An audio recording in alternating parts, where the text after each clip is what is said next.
Oh shit. What? What? My TV missile went through the map. What is up, ladies and gentlemen, boys and girls?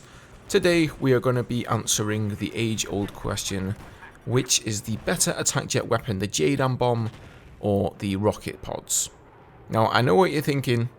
Ghosts, what about the TV missiles, the guided missile, and the heat seekers? Well, I'm sorry, but if you use any of those weapons as your secondary on the attack jet, then I really have nothing to say to you, quite frankly. No, wait, there is one exception. You're allowed to use the heat seekers if that's the only thing that you have unlocked so far, because I do believe that is the first unlock, and if you're using them to rack up some points and unlock the rest of the weapons, you're good to go. Go nuts on the heat seekers, but really, if you have the rocket pods unlocked, I don't recommend using any of those three weapons. The guided missile is exactly the same as the one you get on the stealth jet. It only does 35 damage to a vehicle, so you basically may as well just fly the stealth jet instead and have better dogfighting capabilities. Same goes for the heat seekers, and then the TV missile, whilst it sounded really cool to be getting this in Battlefield 4, it's obviously designed with the attack helicopter in mind, having a pilot who can actually maneuver out of the way whilst the gunner fires and controls the TV missile. Using this in an attack jet, not really quite as cool. It basically leaves you like a sitting duck in the middle of the sky, and yeah, you're basically prey for an enemy stealth jet or an AA tank. Not only that, but as you'll sometimes see here, the TV missile can randomly clip through the floor, lengthening the flight time and ultimately leading to your demise, so just don't go there, guys. But yeah, in all seriousness, the game's been out for a number of years now. Most people either use JDAMs or rocket pods. Now, both of these weapons are great. They're widely used by many different jet pilots, but which ones are the best? So we're going to go over the pros and cons of both of them, in which maps and situations I like to use each of them, and all that good stuff. Alright, so let's start with my favourite here, the JDAM bomb, probably the weapon I've used the most in the attack jets. You guys will notice if you've seen my jet domination series that most of the time I'm flying around, I'm using the JDAM bomb. So the main reason for this is you can basically get more damage into a single strafe with the JDAMs than you can with the rocket pods. So the JDAM does 50 damage, but once you dropped it, you don't really have to do anything. It's just flying through the sky, and assuming it hits its target, and that target hasn't used APS or anything, you're going to get that 50 damage in, right? So you can either drop a JDAM bomb out of the sky first and then nose down on the target and follow up the machine guns, or you can use your machine guns first and follow up with the JDAM. So you basically just drop it, forget about it, and then you can use the rest of your airtime in the strafe, deal damage with the 30mm cannons. Now, the rocket pods don't really work like that. The rocket pods, you're not going to be using your cannons while you're using the rocket pods. You go in for a strafe, and really you have to pick either one. Now, you could argue, okay, what if you fire off all of your 14 rocket pods from a really far distance, and then you switch to the cannons and follow up with those once you get a little bit closer? Yeah, I guess that is somewhat possible, but if you use the rocket pods from too far away, they start to lose their accuracy. Not only that, but the enemy vehicle that you may be aiming at can maneuver out of the way, and you're just not going to hit as many as you would if you waited until you were a little bit closer. Now, if you go after, let's say, an enemy tank or an LAV with rocket pods, you're probably going to manage around 60, maybe 65 damage in total, at least in my experience, if your strafe is pretty much spot on and you hit like all of your rocket pods. Whereas the JDAM bomb can hit for 50 and your cannons can hit for another 50. So it really is the only weapon combination that can take down a vehicle in one single strafe. So another reason JDAMs really excel at taking out enemy armor is that they're just so unpredictable. You can use them in so many ways. Like I mentioned before, you can release a JDAM and then nose down on top of it whilst it's on its flight path, and then open fire with your 30mm cannons, and then you basically get all of the damage hitting within a very small window of time, meaning the tank driver won't get chance to APS.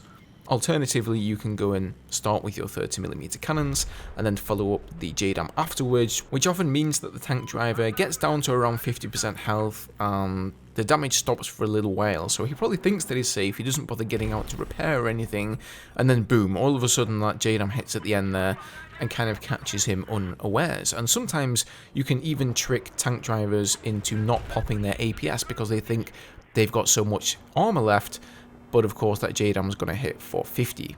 You can even do the double JDAM, which is something I really like to use on AA tanks. Obviously, AA tanks are incredibly OP in Battlefield 4, and the JDAM is probably the most long-range weapon in the game that you can use without actually losing any damage on it. So you can literally just drop one JDAM after another, and the great things about JDAMs is that along with the 50 damage, they also always score a mobility hit. So if you hit with the first one from a long way away, chances are that person driving the AA tank is not going to be able to move out the way of the second one due to that mobility hit. So overall, I would say when it comes to taking out enemy armor, the JDAMs have to be the kings. Now that doesn't mean they're good for everything though. Some of their weak points are, for example, killing boats on water.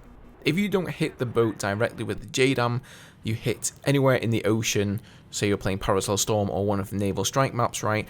It's not going to do anything. You're not going to get any splash damage. It's just going to plop into the ocean, and that's the end of that. Given the fact that you have to aim with a JDAM screen and you can't actually really see anything in game, it can be quite difficult to hit those boats. You know, they're on the waves are washing around, the boats are moving erratically. Sometimes it can be difficult to hit them. They're also not really my favourite weapon for killing infantry. You might think that the splash damage of them looks huge because the explosion is pretty big, but in actuality, I think that the explosion radius seems to be about the size of a regular grenade, so unless you hit pretty damn close to the infantry that you're going for, you're not going to get that kill. You've got one chance, you know, you're either going to get the kill or you're not going to get it with the JDAM.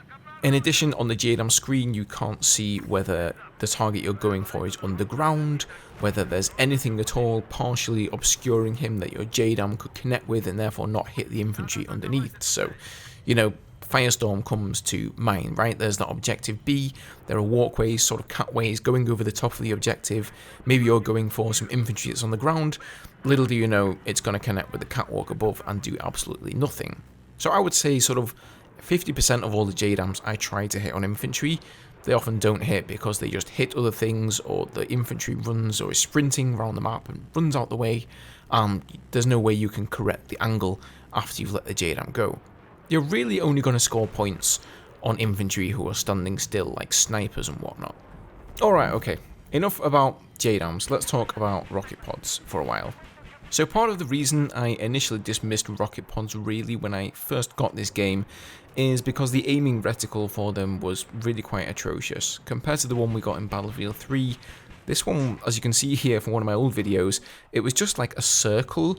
The rocket pods went sort of mildly somewhere close to the middle of the circle, but really you weren't able to aim accurately with them at all. Now, thankfully, I think it was part of the CTE initiative, they pioneered this new HUD where you got the old sort of eye marker back like we had in Battlefield 3, which allows you to aim much more precisely. So recently I've been running the rocket pods in pretty much every map and situation in order to sort of bring my skill up with those to match my skill with the JDAMs. And honestly, I found that I actually prefer rocket pods now for many situations. So first of all, they're just really good for killing infantry. You know, compared to the JDAMs, which are quite literally hit or miss, the rocket pods, you can adjust them on the fly, and they also do splash damage. So just like with the JDAMs, if you're going after 2 or 3 infantry in close proximity, you're probably going to get all of those kills. If they start fleeing or sprinting to one side or whatever, you can just follow them with your cursor, whereas obviously with the JDAM, you've already let it go, and it's too late to make any changes. Now, the other thing they really excel at is, of course, going after enemy boats. Again, on Parasol Storm or Naval Strike, any of those water maps that you're playing an attack jet on, rocket pods are probably going to be your go-to. The reason for that is, unlike the JDAMs, as I mentioned earlier, sometimes hitting the water instead of the boat, you can just correct your aim with the rocket pods. Now, the second reason, and this is a pretty big one, is that it is just the best weapon for picking off the infantry on the back of an attack boat. So if you've ever run into one of those sweaty attack boat drivers who are 50-0. They've got a whole crew on the back of the boat repairing away, manning the miniguns. The guy in the driver's seat is trying to TV missile you in the air at every single turn. Those are the kind of people I'm talking about.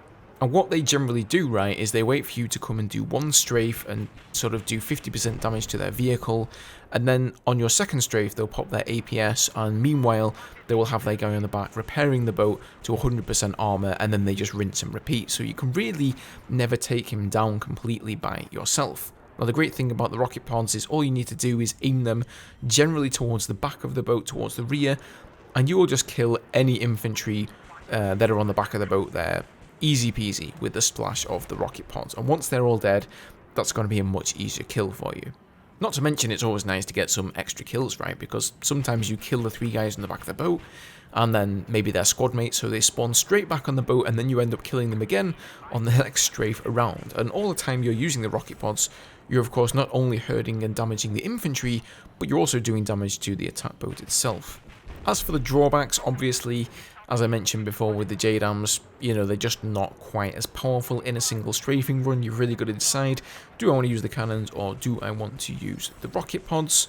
You can't sort of combine both of them together very well like the same way you can with the JDAMs, but that also makes flying the attack jet easier. Most of the time I just leave the rocket pods on when you're going after anything on the ground, so if you're going after infantry or any ground vehicle, just go with the rocket pods. When it comes to air vehicles, switch to the 30mm cannons. You can damage helicopters with the rocket pods, but it's pretty hard to hit them. You're probably better off, generally speaking, going with the 30mm cannons.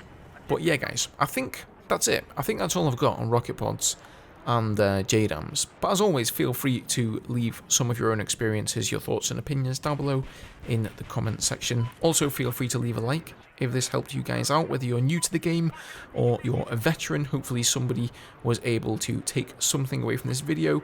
Hit that sub button for more Battlefield content, and I'll catch you guys in the next video. Cheers.